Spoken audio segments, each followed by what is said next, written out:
What's up, Net Soldiers? I'm the Lions, and welcome back to the video. The last time I actually ranked the Gears of War games was back in 2016. Now with the release of Gears of War 5, I decided to take a crack at it again. So that's why we're doing this. If you guys want to see more ranks like this, maybe on video games, let me know in the comments below. Have a little fun discussions down there.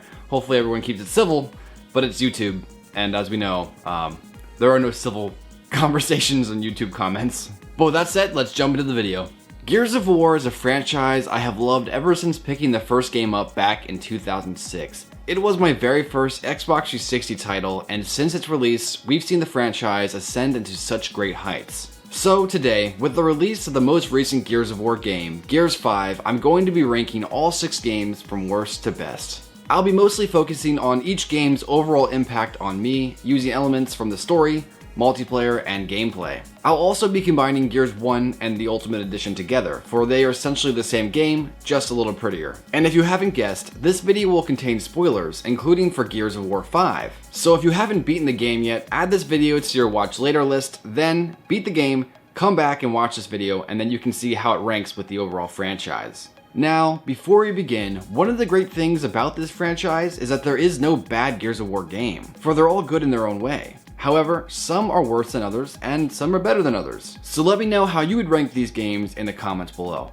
And if you enjoyed this video, please remember to like, subscribe, and turn notifications for more videos. And without further ado, let's begin.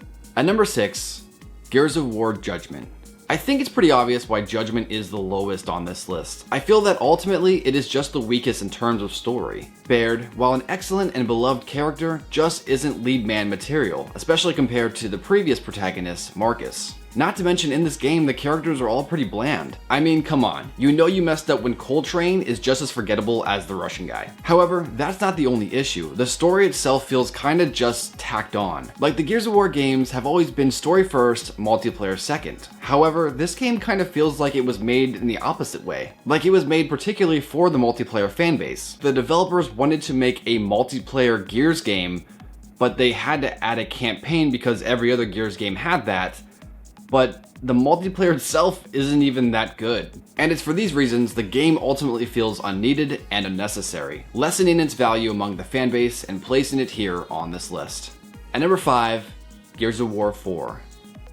I actually really enjoyed Gears 4, and at one time, I even put it up there with Gears 1. However, if I look at the franchise as a whole, Gears 4 is ultimately kinda forgettable. I actually replayed the game to get ready for Gears 5, and I was surprised by how much I had actually forgotten. Which is strange, because I can remember the first 3 games almost perfectly, and I haven't played those for years. But why does Gears 4 suffer from this? I think what it ultimately comes down to is our new main characters. After I finished Gears 4, I came out liking JD, but not really caring for Kate or Dell. Not that I dislike them, it's just they weren't really written well, or they weren't really written at all, so that's not good. The story itself is fine, nothing particularly special, and at some points extremely predictable, but the part where they pulled the Marcus death fake out had me stunned for a second. I legit thought they actually killed off the main character from the previous games in that scene. And while that scene was good, that was also like the only memorable part of the entire story.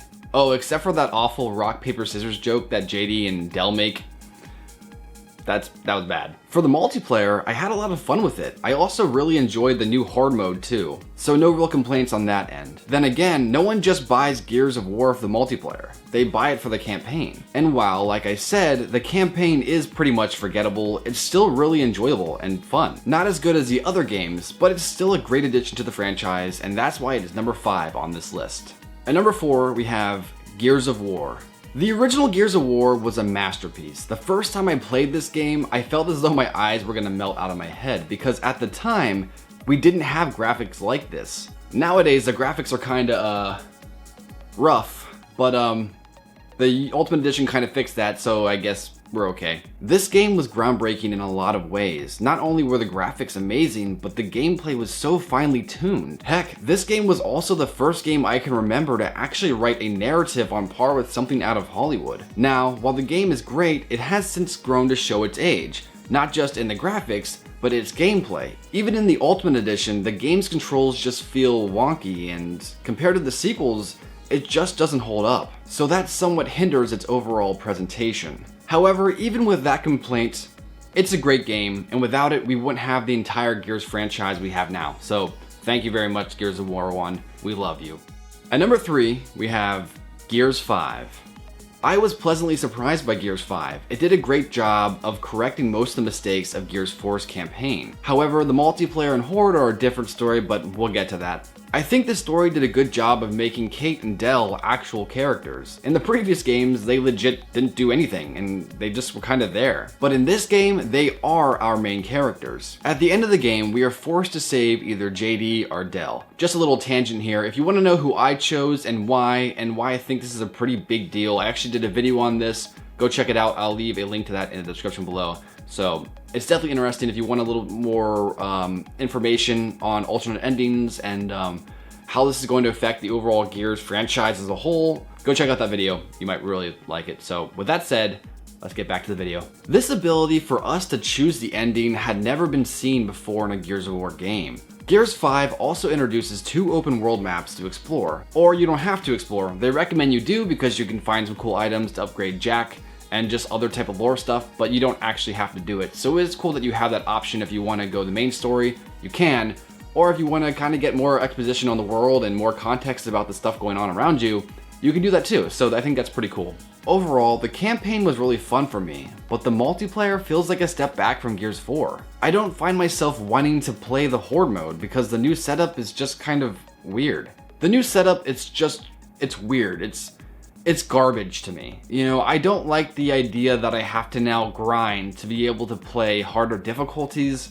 You have to kind of grind out specific characters, and then you can't play like duo characters on the same Horde mode map. Like, why can't I be running around with 5 Marcuses? Do you know what I mean? I get it because they all have these different abilities, but why are characters given specific abilities when you could give those abilities to anyone? Why can't I play as Marcus and then use I don't know, like JD's special or something like that? Why can't I do that? It's just not well thought out. I understand they wanted to kind of get people to play more, so they added this more grindy feel to it, but I'm not a fan of it, and I really wish I'd go back to the older way of doing it. I don't know, maybe that's just me, but that's how I feel. They also introduced a new mode called Escape, but I found it kind of repetitive and not very fun in the first place. So while the multiplayer is severely lacking, there is a chance of updating it and making it better, so there is that. However, as I said before, Gears 5's campaign is really good and interesting, and that's what makes it number 3 on this list. At number 2, we have Gears of War 3.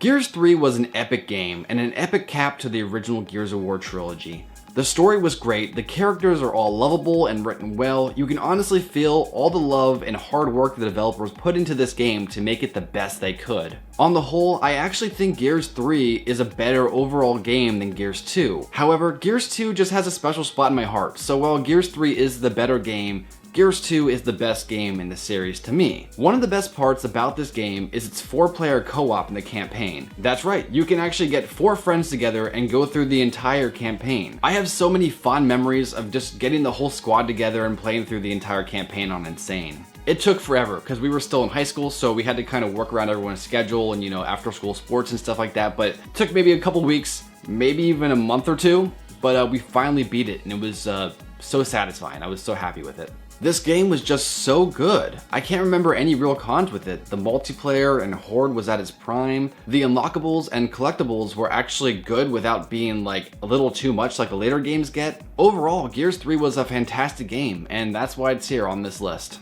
And at number 1, we have Gears of War 2. Gears 2 took what the first game established and evolved it. It pushed the boundaries on graphics, story, and gameplay. It added a deep lore to the world that we didn't get much of in the first game. It took the conflict of a small story and expanded it across the entire world. It really made you feel like you were part of something massive. The multiplayer was pretty fun for me. It was especially fun if you were the host. All my OG Gears fans, you guys know what I'm talking about. And of course, this was a game that created and popularized the Horde mode genre. For all the kids watching at home, let me go down history lane for you. At one time, Horde mode was like today's Battle Royale. This game had massive success with it, so every other game tried to cash in on that success. Halo made Firefight, Call of Duty had survival mode, so if you ever had fun playing a Horde mode type game in any other game, you have Gears of War 2 to thank. So, there you go. Now, like I mentioned earlier, while Gears 3 is the better game overall, Gears 2 has a special spot in my heart for all these reasons, but mostly, I just think that the story and campaign is the best out of the entire series. And how can we forget when Dom finally finds his wife? And then, in Gears 3, Dom sacrifices his life to save his friends and... Don't cry, don't cry. I'm a man. I'm a big, strong man. Oh my gosh, Dom was a big, strong man. I'm not crying, you're crying! The Gears of War franchise is one of the best franchises in gaming, both in gameplay and story, and it's for all these reasons, Gears of War 2 is the very best of them. Now, like I said in the beginning of this video, all of these games are so good, so I could understand an argument for any of these games in the franchise being number 1 on anyone's list, except for Judgment. Judgment is, that's not that good. Now, of course, I'm kidding. Not really, though. But that's it for this ranking of all 6 Gears of War games ranked from worst to best. Let me know in the comments below, guys. How would you rank these? Do you agree with my list? Do you not agree with my list? Let me know. Comments below. Please remember to like, subscribe, and turn notifications for more videos. And until next time, guys, I'll catch you later. Peace.